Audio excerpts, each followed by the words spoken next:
सब्जी से थोड़ा गुजारा हुआ थे। हम बलूचिस्तान वज़ीर आला से मीर कदस जो ख्वाहिश है अपना आटा सस्ता करो, चावल करो, घी करो।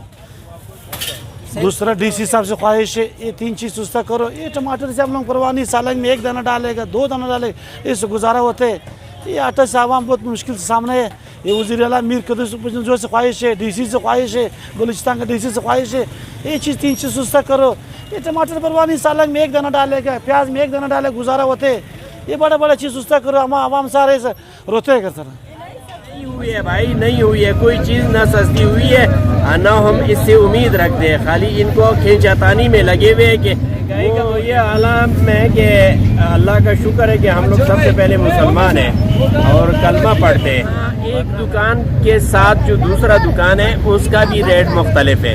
अगर एक दुकानदार के पास दाल 200-250 रुपए किलो है ना, तो साथ वाले के पास 300 है, उसके साथ वाले के पास 450 है। अपनी मनमानी, कोई डिसीजन नहीं है, यानी कि डीसी डिसीजन नहीं है महंगाई के खिलाफ। सभी बोलते हैं सारा बोलते हैं वो 1 टमाटर सस्ता, अभी ग्राहक आ गया, वो 1 टमाटर सस्ते है और सारा सेट बिल्कुल बाजार नहीं, बस 1 टमाटर भी सस्ता भी नहीं बिकेगा और ग्राहक भी रही नहीं। महंगाई क्या करे, ग्राहक बोलते हैं हम नहीं लेगा सामान।